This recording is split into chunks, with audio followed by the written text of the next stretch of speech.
Eh bien bonjour à tous les auditeurs et auditrices de vipradioonline.fr. Ici Jérôme pour un nouveau podcast Radio Cinéma, un jour à Cannes sur la Croisette. Et nous sommes aujourd'hui vendredi 17 mai 2024. Alors de retour au studio puisque aujourd'hui il y avait énormément de vent sur la Croisette, donc impossible d'enregistrer le journal à l'extérieur et en plus à l'intérieur du palais beaucoup de brouhaha. Donc personnellement je préfère vous enregistrer nos podcasts tranquillement au studio, c'est beaucoup plus facile pour la prise de son. Donc par contre aujourd'hui j'ai fait un gros effort sur les photos, vous allez le voir, on en a pas mal. Alors, donc, la journée a été très longue aujourd'hui. Elle a commencé à 8h30 et elle s'est terminée au-delà de minuit.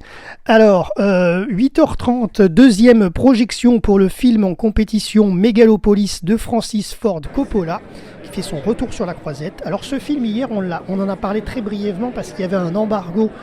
Et à l'heure de notre podcast hier, on était avant l'embargo, donc on n'avait pas le droit d'en parler. Et à 21h30, l'embargo a été levé. Donc aujourd'hui, je peux vous en parler puisque l'embargo date d'hier soir. Donc le film a été projeté hier soir et il a été reprojeté donc ce matin à 8h30. Donc film américain, long métrage en compétition bien entendu, année de production 2023 qui nous vient tout droit des États-Unis d'une durée de 138 minutes. Alors concernant l'histoire, Megalopolis est une épopée romaine dans une Amérique moderne, imaginaire, en pleine décadence. La ville de New Rome doit absolument changer, ce qui crée un conflit majeur entre César Catilina, artiste de génie ayant le pouvoir d'arrêter le temps, et le maire archiconservateur Franklin Cicéro. Le premier rêve d'un avenir utopique idéal, alors que le second reste très attaché à un statu quo régressif protecteur de la cupidité, des privilèges et des milices privées. La fille du maire et jet-setteuse Julia Cicero, amoureuse de César Catilina, est tiraillée entre les deux hommes et devra découvrir ce qui lui semble le meilleur pour l'avenir de l'humanité. Alors, dans ce film, nous avons au casting Adam Driver qui interprète César Catilina. Nous avons également Jon Voight, le père d'Angelina Jolie quand même, entre parenthèses. Et lui, Jon Voight, il interprète Hamilton Crassus III. Et nous avons aussi Laurence Fishburne qui interprète Fundi Romaine. Et au casting, il y avait également Dustin Hoffman, mais qui n'était pas présent sur la Croisette. Alors ensuite, après cette projection, la conférence de presse a eu lieu aujourd'hui sur ce film Megalopolis à 12h15. Et donc, je vais vous raconter le résumé de cette conférence de presse. Vous avez quelques images d'ailleurs de Megalopolis, de l'équipe du film avant et après la conférence. On a pu les capter. Il n'y avait très peu de place, malheureusement, dans cette salle de conférence de presse qui est très petite. Et donc, voilà. Mais par contre, les prises de son aussi étaient interdites. Donc, je n'ai pas pu vous récupérer le son. Par contre, je vous résume un petit peu ce qui s'est passé à la conférence de presse de Megalopolis. Alors, Francis Ford Coppola a comparé a fait une comparaison entre la politique aux États-Unis et les Romains. Et il a précisé aussi dans la conférence que ce sont les acteurs qui créent les grands réalisateurs. Et d'ailleurs, il a dit à tout le monde, appelez-moi Francis. Jon Voight, lui, estime que se pose une question existentielle, que pouvons-nous faire pour améliorer le reste du monde? Et il voudrait rendre hommage aux personnes qui tentent ce type d'action. Adam Driver, lui, a déclaré qu'il faut être ouvert et généreux quand on est acteur.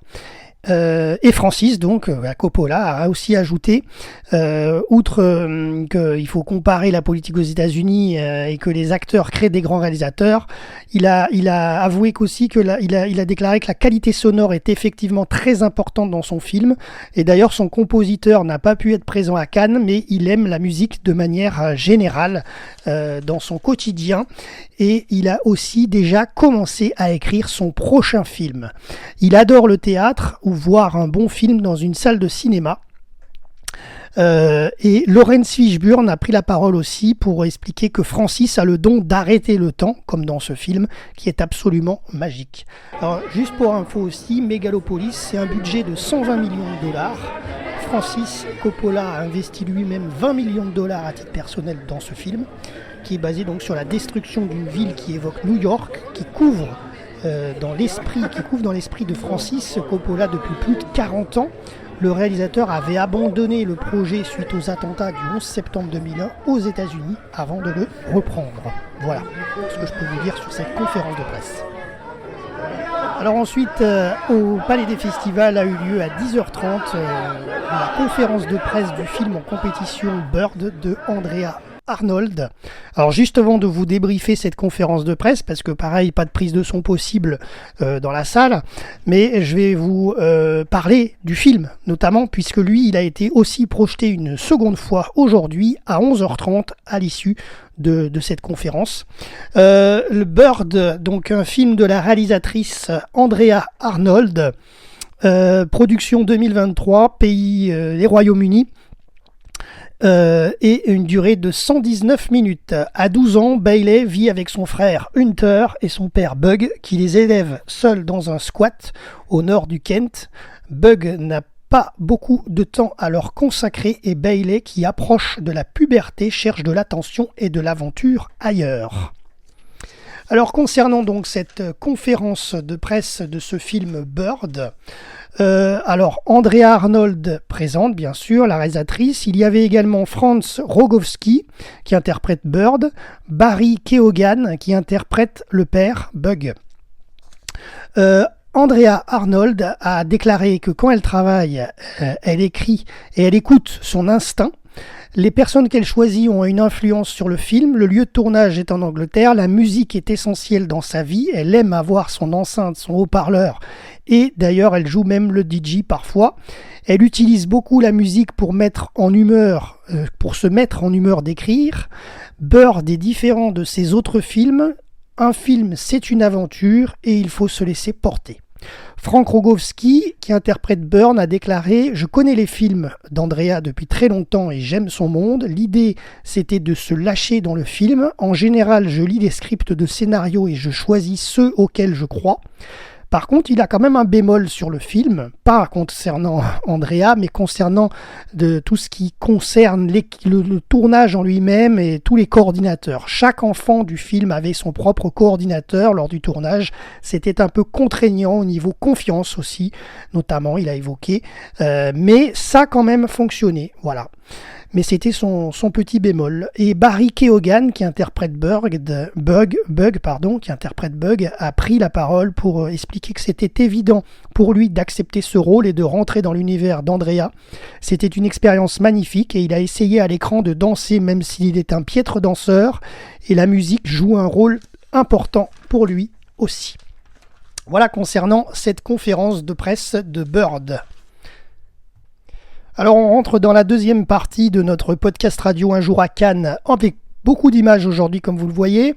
À 15h a eu lieu la projection du film qui est rentré en compétition aujourd'hui, 3 km jusqu'à la fin du monde, de Emmanuel Parvus.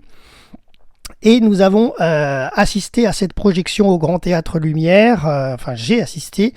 Donc je vous ai pris quelques clichés dans la salle, bon, même si j'étais sur le balcon, donc on voit pas forcément les acteurs, mais enfin vous avez quelques clichés de la salle et vous avez également des clichés des marches par l'intermédiaire de l'écran géant du Grand Théâtre Lumière, puisque nous n'avons pas le droit de photographier les marches. Alors, concernant ce film, 3 km jusqu'à la fin du monde, donc c'est un film roumain d'une durée de 105 minutes, production en 2023, réalisé par Emmanuel Parvus, et donc je vais vous donner un résumé assez complet du film, puisque j'y ai assisté aujourd'hui. Donc, Adi, 17 ans, passe l'été de son village natal niché dans le delta du Danube. Le lendemain, il est agressé un soir et le lendemain, donc, son monde est entièrement bouleversé. Une enquête médicale a eu lieu via une enquête de police. Adi déclare ne pas se souvenir de l'agression. Après renseignement, le chef de la police du village réussit à résoudre l'enquête de l'agression. Adi s'est fait agresser par 2 jeunes du village, la raison invoquée par les 2 agresseurs, l'homosexualité de Adi, qui a embrassé un garçon ce soir-là et de surcroît un touriste dans la rue. Le chef de la police prévient son père. Dans ce village, on comprend aisément qu'en fait, à cette époque, l'homosexualité pose problème. Ses parents ne le regardent plus comme avant et la quiétude du village risque de se fissurer. Ses parents vont même jusqu'à le forcer et l'attacher pour se faire exorciser par un prêtre. Et un beau jour, les services sociaux sont prévenus. On suppose que c'est la meilleure amie d'Adi qui s'appelle Inka qui aurait appelé le 119 et les services sociaux débarquent dans le village et s'emparent de l'affaire. Voilà, je n'en dirai pas plus, on garde un peu de suspense, on va pas spoiler non plus la totalité du film. Alors, ensuite, donc concernant ce film, au casting, Bogdan Dumitrash qui interprète le père, Cyprien Chioucheda qui interprète Adi, Laura Vasiliou qui interprète la mère, Valeriu Andriuta qui interprète le chef de la police, Ingrid Micu-Berescu qui interprète Linka et Adrien Titieni qui interprète le prêtre. Et bien sûr, l'équipe du film était au complet pour ce film. Alors la journée se poursuit à 18h avec une nouvelle montée des marches et la projection du film qui rentre en compétition, Kings of Kidness de Yorgos Lanthimos. Film produit en 2024 qui nous vient des États-Unis et du Royaume-Uni d'une durée de 165 minutes. Kids of Kidness est une fable en triptyque qui suit un homme, son choix, qui tente de prendre le contrôle de sa propre vie, un policier inquiet parce que sa femme disparue en mer est de retour et qu'elle semble être une personne différente, et une femme déterminée à trouver une personne bien précise dotée d'un pouvoir spécial destiné à devenir un chef spirituel prodigieux.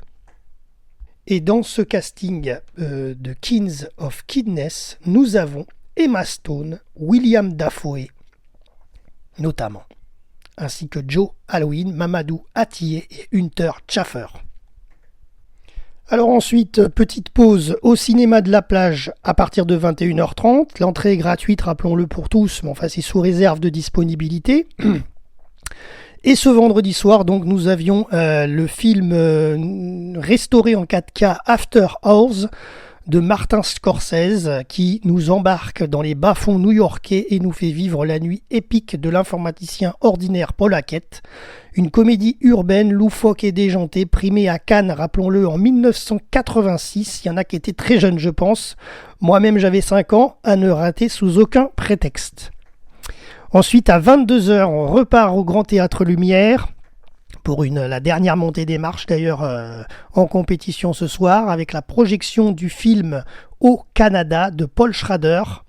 Voici le synopsis de ce film qui a été produit en 2024 et qui nous vient des États-Unis, d'une durée de 95 minutes. Un célèbre documentariste canadien accorde une ultime interview à l'un de ses anciens élèves pour dire enfin toute la vérité sur ce qu'a été sa vie, une concession filmée sous les yeux de sa dernière épouse. Et au casting, nous avons, tenez-vous bien, Richard Gere qui interprète Léo Fif, Uma Thurman qui interprète Emma, Victoria Hill et Michael Imperioli. Et bien sûr, l'équipe du film est présente. Je ne saurais le dire. Et ensuite, donc, la journée se termine avec un dernier rendez-vous. C'est à minuit 15. Dernière montée des marches également, avec une séance de minuit pour le film hors compétition The Surfer de Lorcan Finnegan. Et voici l'histoire de ce film, donc produit en 2023, qui nous vient d'Australie et d'Irlande et d'une durée de 99 minutes. Un homme revient sur l'idyllique plage de son enfance pour faire du surf avec son fils. Leur escapade tourne au cauchemar lorsqu'un gang de surfeurs du coin leur interdit l'accès à l'océan. Humilié et menacé, le père de famille va devoir se battre pour reconquérir son territoire et l'estime de son fils. Et sur cette plage à l'atmosphère étouffante s'engage alors une lutte qui le mènera au cœur de la folie. Et dans le casting, tenez-vous bien, nous avons Nicolas Cage notamment, accompagné de Julianne McMahon, Nick Kassim, Miranda Tapsell, Alexander Bertrand et Raël Roman. Voilà, c'est la fin de notre podcast radio Un jour à Cannes RVPB. C'était Jérôme pour vipradioonline.fr.